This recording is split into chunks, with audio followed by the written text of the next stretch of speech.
Hello दोस्तों, स्वागत है आपका महाकाल की नगरी उज्जैन में। आज हम दर्शन करने वाले हैं देश के अलग अलग भागों में स्थित भगवान शिव के 12 ज्योतिर्लिंग में से सबसे खास श्री महाकालेश्वर ज्योतिर्लिंग के। तो महाकालेश्वर के दर्शन करने के लिए आपको सबसे पहले आना होता है उज्जैन। तो उज्जैन आने के लिए आपके पास कई साधन है। कई साधन से मेरा मतलब है कि आप चाहें तो बस से आ सकते हैं, या फिर चाहें तो ट्रेन से आ सकते हैं, या आप चाहें तो फ्लाइट से आ सकते हैं। तो जो सबसे कन्वीनियंट आपको फ़्लाइट अगर लेनी है तो वो आपको इंदौर से मिलेगी। जो मोस्टली जो साधक हैं, जो दर्शन करने वाले लोग हैं, वो आते हैं ट्रेन से। तो अगर आपने भी महाकाल के दर्शन करने का मन बना लिया है, आप भी चाहते हैं कि एक बार आप महाकाल के दर्शन करें, तो आपके सामने कई सारी समस्याएं आती हैं। जैसे आप सोचते हैं कि हम कैसे जाएंगे, कैसे पहुंच सकते हैं वहां पर, और कैसे रुकेंगे, या फिर खाने की क्या व्यवस्था होगी, और होटल कैसे, धर्मशाला कैसे लेंगे, कहाँ रुकेंगे। सारी समस्याओं का समाधान मैं भी आपको इस वीडियो में कर देता हूँ, मैं आपको बता दूंगा। वैसे बेसिकली मैं हमेशा कानपुर से हूँ, मेरा होम टाउन कानपुर है, तो मैं कानपुर से ट्रैवल करता हूँ जहाँ भी करता हूँ। तो मैं आपको बताता हूँ यहाँ से अगर आप कानपुर से जाना चाहते हैं उज्जैन, तो उसके लिए आपको ट्रेन मिलेगी महाकाल एक्सप्रेस, जो कि 8:45 पर कानपुर सेंट्रल से। तो आपको सुबह 7:30 बजे तक ट्रेन आपको उतार देगी उज्जैन जंक्शन पर। अब वहाँ पर उतरने के बाद उज्जैन जंक्शन में जब आप उतरते हैं, उज्जैन जंक्शन पहुँचने के बाद फिर आप सोचते हैं कि हम होटल कहाँ पे लें, धर्मशाला कहाँ पे लें। जैसे ही आप जंक्शन के बाहर, स्टेशन के बाहर निकलते हैं, कई सारे ऑटो वाले आपसे पूछें चलो मैं आपको होटल दिला देता हूँ, अच्छा होटल दिला दूँगा। तो एक चीज़ आपको हमेशा ध्यान रखनी है कि जो ऑटो वाले जो आपको लेकर जाएंगे धर्मशाला या फिर होटल में ले जाएंगे, गेस्ट हाउस में ले जाएंगे, उनके कहने के अनुसार या फिर उनके साथ जाकर आपको होटल बिल्कुल नहीं लेना है, क्योंकि वो आपको कभी अच्छा होटल नहीं प्रोवाइड करवा पाएंगे। उज्जैन जंक्शन से बाहर निकलते ही आपको ऑटो लेना है, और ऑटो वाले को पर पर्सन 15 रुपये के हिसाब से देना। इससे ज़्यादा आपको नहीं देना, क्योंकि इतने रुपए ही पड़ते हैं। वो आपसे 100 मांगे, 150 मांगे तो आपको नहीं देने हैं। आपको देने हैं सिर्फ 15 रुपये पर पर्सन के हिसाब से। अगर आप 4 लोग हैं तो 60 रुपीज़, आप अगर 2 लोग हैं तो 30 रुपीज़। आपको 15 रुपये पर पर्सन के हिसाब से उसको किराया देना है। और उसके बाद आपको पहुंचना है सीधे महाकाल मंदिर के पास में। महाकाल मंदिर के पास में एक होटल है जिसमें मैं रुका हुआ था। ये होटल का नाम है होटल योगीराज। इसका मैं एड्रेस और ये जो आप सामने इमेज देख रहे हैं उस पर मैंने अटैच कर दिया है, आप देख लीजिए। या तो फिर आप ये होटल ले सकते हैं, काफ़ी ठीक होटल लगा मुझे, अच्छा होटल लगा ये। इसका जो रेंट पड़ेगा वो लगभग पड़ेगा 800 से 1000 के बीच में। वो तो वेरी करता है सीज़न के हिसाब से, बट ये मुझे पड़ा था 800 रुपये का 2 लोगों के लिए। या फिर अगर आप चाहते हैं कि आप धर्मशाला में रुकें, आप 5-6 लोग हैं और बजट में ट्रिप करना चाहते हैं, आप होटल नहीं ले चाहते, आप चाहते हैं कि धर्मशाला लें, तो धर्मशाला के भी कमरों का प्राइस आप स्क्रीन पर देख सकते हैं, आपको दिख रहा होगा। सारी डिटेल्स मैंने दे दी है।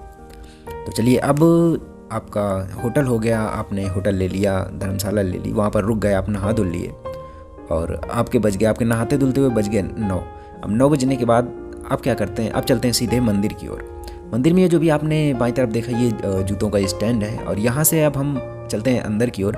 ये बैरिकेडिंग के उस तरफ अभी मैं था, अभी अंदर आ चुका हूँ। ये बैरिकेडिंग लगी होती है। अभी तो कम भीड़ है, मतलब अभी तो कोविड की वजह से भीड़ कम है, लेकिन जब काफ़ी भीड़ होती है तो ये बैरिकेडिंग से पीछे पूरी लाइन लगी होती, पीछे तक लाइन लगी होती, इस वजह से बैरिकेडिंग लगाई गई है। बाकी आप देखते रहेंगे आगे। अभी मैं बैरिकेडिंग के अंदर हूँ और मंदिर में भी प्रवेश करूँगा थोड़ी देर बाद।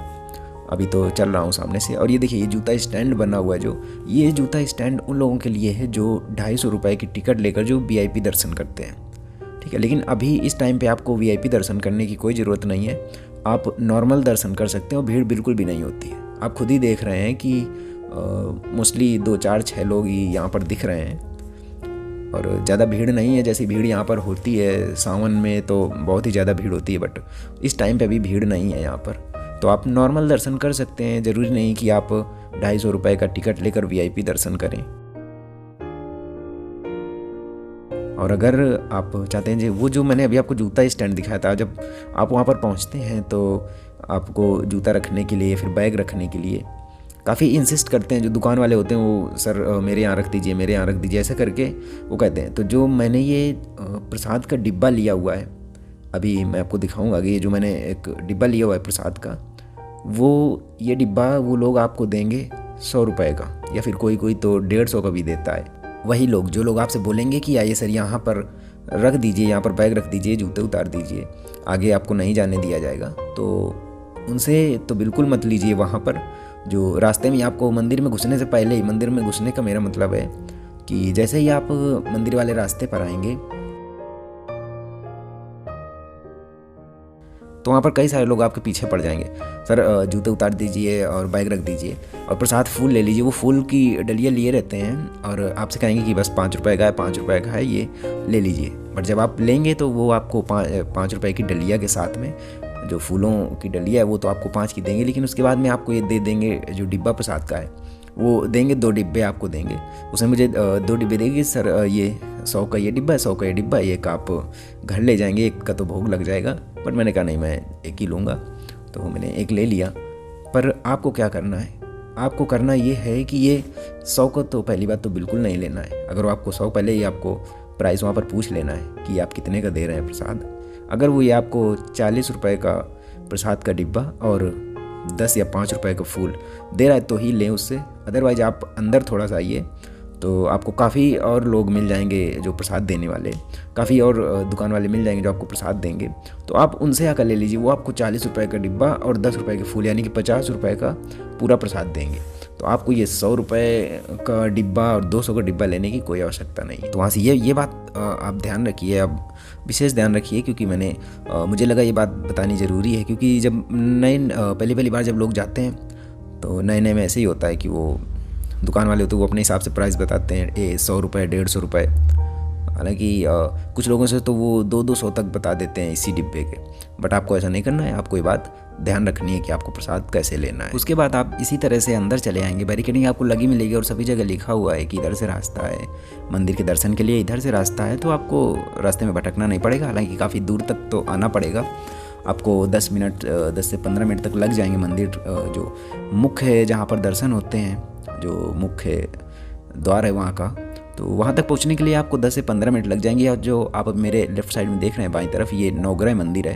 तो यहाँ से भी आपको होकर जाना पड़ेगा। जो मंदिर परिसर है वहाँ पर कुछ कंस्ट्रक्शन चल रहा है, तो इस वजह से कुछ रास्ते बदले हुए हैं। जो मेन गेट, मुख्य गेट था, वहाँ से शायद एंट्री नहीं हो रही है।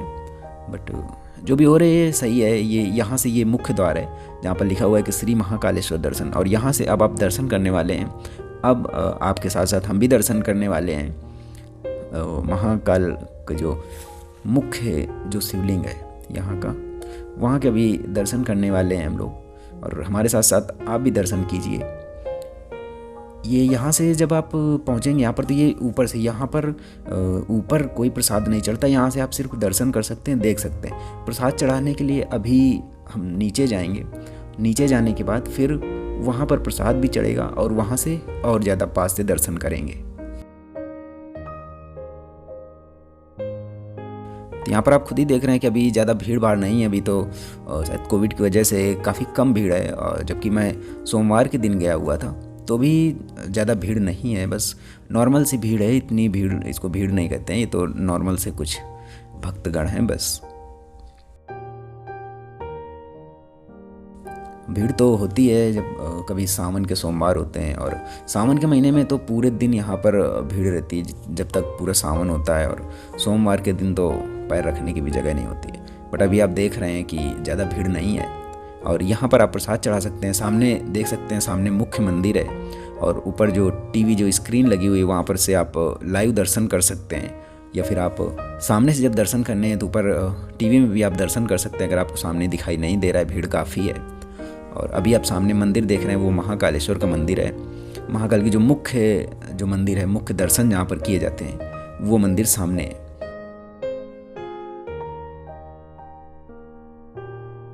तो यहाँ पर मत्था टेकने के बाद फिर और प्रसाद चढ़ाने के बाद, मत्था टेकने के बाद और प्रसाद चढ़ाने के बाद फिर यहाँ से अब चलते हैं बाहर की ओर। वैसे तो यहाँ पर फ़ोन ले जाना अलाउ होता है, फ़ोन आप लेकर जा सकते हैं और फ़ोटो भी खींच सकते हैं। बट वो कहते रहते हैं कि जल्दी चलिए जल्दी चलिए, क्योंकि अगर आप एक जगह रुकेंगे तो भीड़ ज़्यादा हो जाएगी। इस वजह से वो वहाँ से हटाते रहते हैं ताकि भीड़ ना हो जाए। तो आप वहाँ पर अगर गए हैं इतनी दूर, वहाँ पर दर्शन करने गए हैं तो फ़ोटो खींचना तो बनता है, तो आप फ़ोटो खींच सकते हैं। फ़ोटो खींचने की कोई पाबंदी नहीं, बट वो हटाते रहते हैं कि वहाँ पर भीड़ ना लगे, इस वजह से। और मोबाइल आप आराम से लेकर जा सकते हैं, कोई प्रॉब्लम नहीं है मोबाइल ले जाने में। और अगर रही बात जैसे कि होता है कि पहले बुकिंग करके जाएं, या जो साइट पे लिखा होता है, वेबसाइट जब आप खोलेंगे महाकाल की, तो वहाँ पर बुकिंग के लिए लिखा होता है कि बुकिंग करने के लिए और कोरोना सर्टिफिकेट और जांच, तो ऐसा कुछ भी नहीं है। वहाँ पर कोई भी चेकिंग नहीं हुई जब मैं गया, ना किसी ने मुझसे बुकिंग के बारे में पूछा, ना ही कोई आधार कार्ड, ना ही कोई चेकिंग, और ना ही कोरोना सर्टिफिकेट के बारे में पूछा गया कि वैक्सीन लगी है नहीं लगी है। ये सारी जानकारी वहाँ पर नहीं ली गई और ना ही कोई चेकिंग हुई वहाँ पर। अभी हम आ चुके हैं जो महाकाल के मुख्य दर्शन है, वहाँ से अभी ऊपर आ चुके हैं। देखिए, जो मुख्य दर्शन होते हैं वहाँ दर्शन करने के लिए आपको थोड़ा सा नीचे जाना पड़ता है। सभी ज्योतिर्लिंगों में से जो महाकालेश्वर है, इनको ही मुख्य ज्योतिर्लिंग माना जाता है। जो 12 ज्योतिर्लिंग हैं उनमें से इनको ही सबसे मुख्य ज्योतिर्लिंग माना जाता है। इसीलिए जो तंत्रिका साधक भी हैं वो भी इनकी पूजा अर्चना करते रहते हैं, और इन्हें उज्जैन का महाराजा कहा जाता है।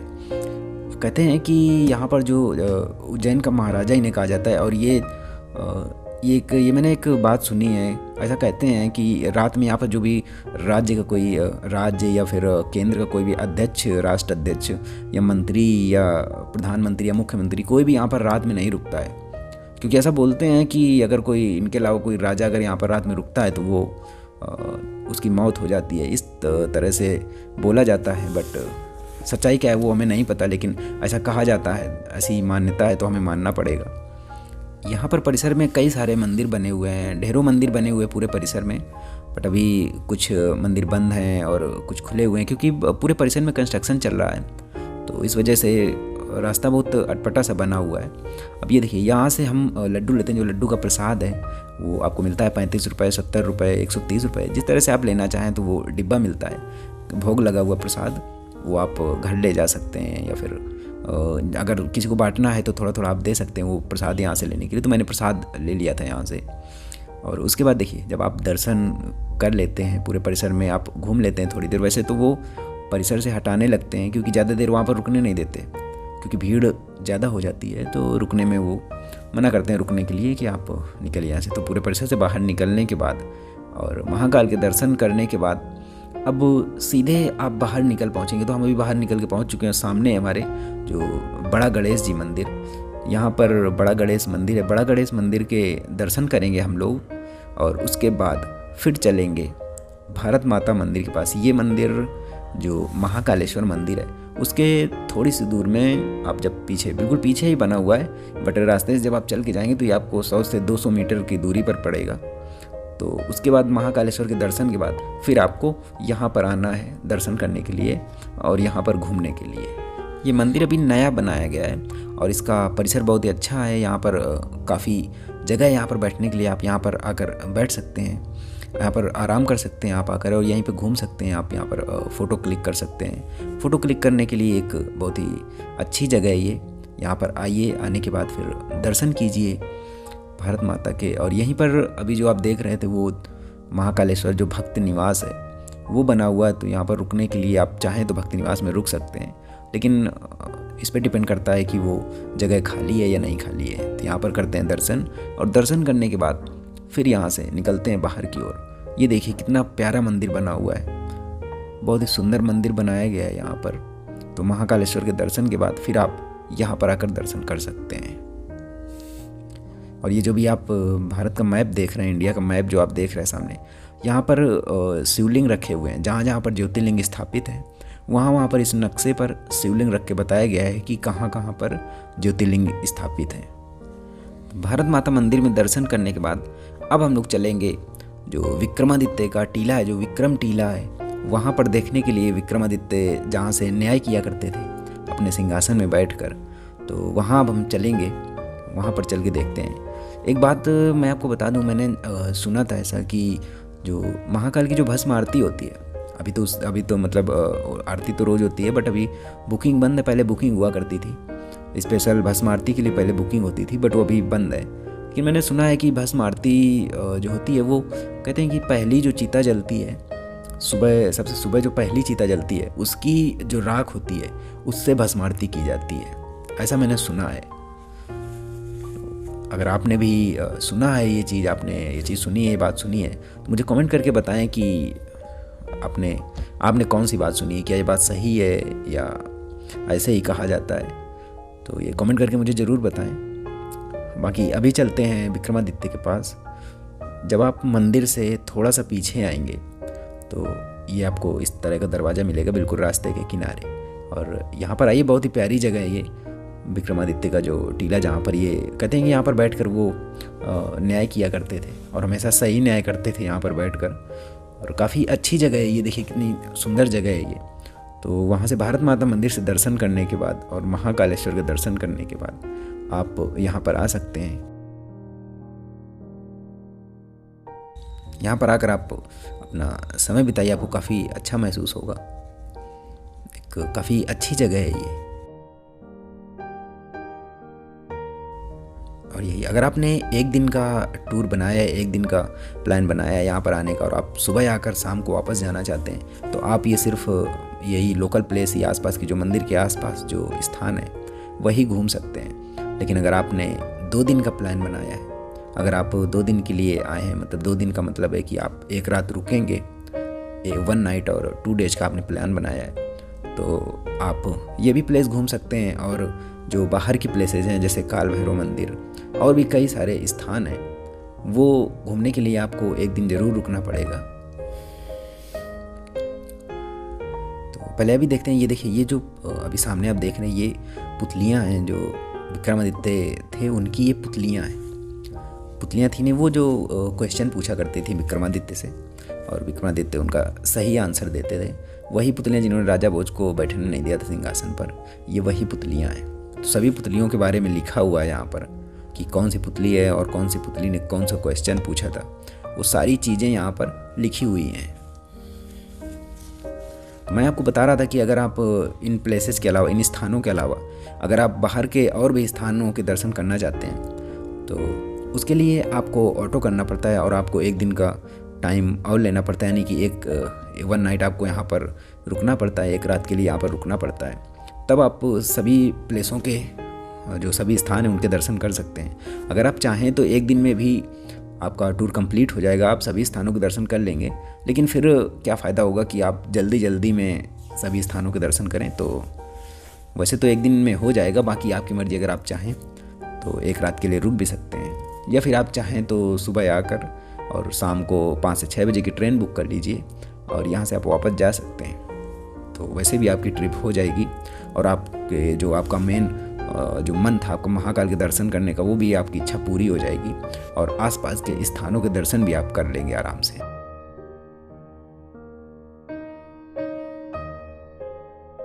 तो ये लोकल जो स्थान है, जो मंदिर के आसपास के स्थान है, ये तो मैंने अभी आपको इस वीडियो में दिखा दिए। बट अगर मैं आपको सभी स्थानों को दिखाता, क्योंकि मैं एक दिन रुका था, मैंने एक दिन स्टे किया था वहाँ पर और मैंने सारे प्लेस जो आसपास के सभी प्लेसेज हैं उनको सभी को एक्सप्लोर किया था। तो अगर आप वो भी सारे प्लेस देखना चाहते हैं तो आपको आई बटन में लिंक मिल जाएगा वीडियो का, क्योंकि अगर मैं एक वीडियो में डालता हूँ सारी चीज़ें तो वीडियो काफ़ी बड़ा हो जाता और फिर आप देखते नहीं या फिर आपको इंटरेस्ट नहीं आता देखने में। इस वजह से मैंने उसको अलग करके रखा है कि एक वीडियो में तो आपको लोकल प्लेसेज और महाकाल के दर्शन करने का और जाने का सारी चीज़ें आपको इस वीडियो में मिलेंगी। और रही बात जो बाहर के प्लेसेज हैं, बाहर का मतलब है कि जो कुछ 10, 12, 15 किलोमीटर के अंदर जो प्लेसेज हैं, और भी काल भैरव मंदिर हो गया जैसे, और गढ़कालिका मंदिर, और ये ऐसे और कई सारे मंदिर, तो उनका वीडियो आपको दूसरा मिलेगा। मैंने महाकाल के दर्शन दिन में भी किए थे और रात में भी किए थे, तो आपको अगले वीडियो में रात्रि में जो दर्शन किए थे मैंने, उसका वीडियो आपको अगले पार्ट में दिखाऊंगा। रात्रि में भी काफ़ी सुंदर दर्शन होते हैं, काफ़ी मंदिर का जो दृश्य होता है वो बहुत ही सुंदर होता है, देखने लायक होता है। तो मैं तो आपको यही सलाह दूंगा कि आप एक रात रुकें ज़रूर यहाँ पर आकर। अगर इतनी दूर आए हैं तो यहाँ पर एक रात तो रुकना बनता है, या फिर आपकी मर्ज़ी, अगर आप चाहें तो दिन भर में भी दर्शन करके जा सकते हैं यहाँ से। तो महाकाल के जो रात्रि दर्शन है वो देखने के लिए और भी सारे कई प्लेसेस देखने के लिए, स्थानों को देखने के लिए आप अगले वीडियो में देख सकते हैं। लिंक आपको आई बटन में मिल जाएगा और डिस्क्रिप्शन में मिल जाएगा, और जो भी कुछ जानकारी है, डिटेल्ड जानकारी है, वो आपको डिस्क्रिप्शन में मिल जाएगी, तो आप नीचे पढ़ सकते हैं सारी जानकारी। तो महाराज विक्रमादित्य के दर्शन के लिए आइए, यहाँ पर रखी हुई चीज़ों को देखिए, चीज़ों को पढ़िए, जानिए इनके बारे में, काफ़ी आपको अच्छा लगेगा। यहाँ पर जो मंदिर का परिसर है वो भी काफ़ी अच्छा बना हुआ है। जैसा मैंने आपको बताया कि अभी कंस्ट्रक्शन चल रहा है, और जब वो पूरा कंप्लीट होगा तो मतलब एक भव्य मंदिर तैयार हो जाएगा जब वो कंस्ट्रक्शन पूरा कंप्लीट हो जाएगा। क्योंकि काफ़ी सारा कंस्ट्रक्शन जो है वो काफ़ी चल रहा है, मतलब बहुत ही ज़्यादा पूरे मंदिर परिसर को फिर से रिनोवेट किया जा रहा है। तो हो सकता है कि अगले 5 से 6 महीनों में एक नई तरह का महाकालेश्वर का मंदिर देखने को मिले।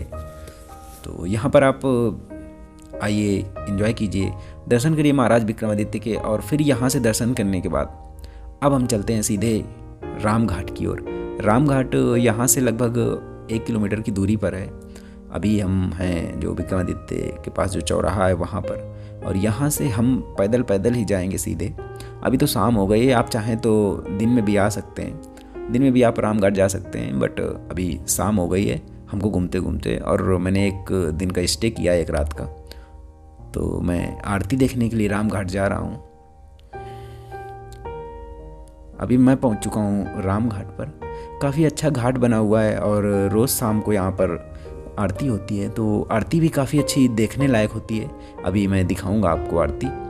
तो राम घाट भी काफ़ी अच्छा बना हुआ है। आप यहाँ पर आकर कम से कम 20 से 25 मिनट के लिए आप यहाँ पर आ सकते हैं, घूम सकते हैं। यहाँ पर पूरा उज्जैन मंदिरों से भरा हुआ है, तो आपको यहाँ पर बिल्कुल बनारस की सी फीलिंग आएगी। और जब आप शिप्रा नदी के तट पर आएंगे तो काफ़ी अच्छा घाट बना हुआ है ये।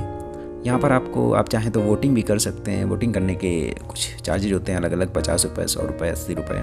तो आप चाहें तो यहाँ पर वोटिंग भी कर सकते हैं। बट आप यहाँ पर शाम को जो आरती होती है वो काफ़ी अच्छी देखने लायक होती है। तो आप यहाँ आकर राम घाट की जो आरती है उसमें ज़रूर शामिल हो। मैं तो यही कहूँगा कि अगर आप 1 नाइट का स्टे करते हैं तो यहाँ पर शाम को आएँ, क्योंकि शाम को आपको आरती देखने को मिल जाएगी, आरती करने को मिल जाएगी। अगर आप दिन में आते हैं तो आरती आपको नहीं मिलेगी, लेकिन घाट की सुंदरता तो आप खुद ही देख रहे हैं सामने। तो आप यहाँ पर आ सकते हैं। ये भी एक मोस्ट विजिटेड स्थान है। काफ़ी जो श्रद्धालु आते हैं वो इन्हीं जगहों पर आते हैं जो मैंने आपको शुरू से आखिरी तक बताई, यानी कि महाकालेश्वर मंदिर वो तो मुख्य दर्शन है, और उसके बाद फिर भारत माता का मंदिर, फिर विक्रमादित्य, और उसके बाद राम घाट। तो ये मैंने आपको पास के सभी स्थान बताए। यहाँ पर कहीं भी आपको ऑटो या टैक्सी की आवश्यकता नहीं है, आप पैदल इन स्थानों पर आ सकते हैं। और इस तरह की आरती होती है यहाँ पर, तो आप आरती में शामिल हो सकते हैं और आरती करने का पुण्य आपको भी मिलेगा। तो आप भी मेरे साथ आरती कीजिए और भक्तिभाव से भी भोर हो जाइए। यहाँ पर आरती करके राम घाट की आरती में आप भी शामिल हो जाइए। पहले आप आरती कर लीजिए, फिर उसके बाद चलते हैं आगे।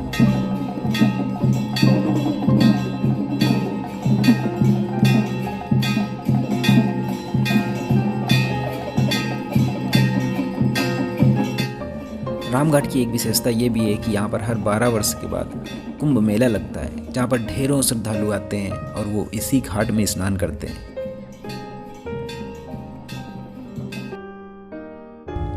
और यहाँ पर और कई सारे मंदिरों के दर्शन करने के बाद जो ये प्राचीन धर्मराज का मंदिर है, चित्रगुप्त का मंदिर है, सॉरी, यहाँ पर धर्मराज और चित्रगुप्त का मंदिर है। यहाँ पर आप दर्शन कीजिए। दर्शन करने के बाद अब हम चलते हैं वापस शाम को, क्योंकि अगर आप दर्शन करने आए, अब आपका एक क्वेश्चन होगा कि हम खाना कहाँ पे खाएंगे। तो जो रास्ता है, जो मंदिर का मेन रास्ता है, मुख्य रास्ता जो है मंदिर का, वहाँ पर आपको ढेरों रेस्टोरेंट, ढेरों दुकानें, ढेरों खाने की दुकानें मिल जाएंगी वहाँ पर। आप आइए तो यहाँ पर ये जो आप सामने देख रहे हैं, ये आप बादाम शेक कह सकते हैं इसको, या आपको ये कुल्हड़ में मिलता है, 50 रुपये का एक कुल्हड़। तो ये पीजिए, काफ़ी अच्छी रबड़ी होती है ये। आप इसको बादाम शेक बोल सकते हैं, काजू शेक बोल सकते हैं, अपने हिसाब से कुछ भी बोल सकते हैं, बट ये काफ़ी अच्छी होती है खाने में। तो यहाँ से खाने पीने के बाद अब बात आती है वापस जाने की। तो वापस जाने के लिए फिर से हम पहुँचते हैं उज्जैन जंक्शन, और उज्जैन जंक्शन पहुँचने के बाद यहाँ से ट्रेन बुक करते हैं। जहाँ के लिए भी आपको जाना है तो आप वापसी की ट्रेन बुक करते हैं। अगर फिर से मुझे कानपुर जाना है तो मैं यहाँ से ट्रेन बुक करूँगा, यहाँ से भोपाल के लिए, और फिर भोपाल से कानपुर की। आप अगर चाहें तो यहाँ से झांसी के लिए बुक कर सकते हैं, फिर झांसी से कानपुर। मतलब स्टॉपेज बदलने पड़ते हैं, बीच में एक स्टॉप रखना पड़ता है ताकि टाइम से ट्रेन मिल सके। क्योंकि सीधी ट्रेन ऐसा हो जाता है कभी कभी कि जो सीधे ट्रेन होती है वो खाली नहीं होती है, फिर अवेलेबल नहीं होती है।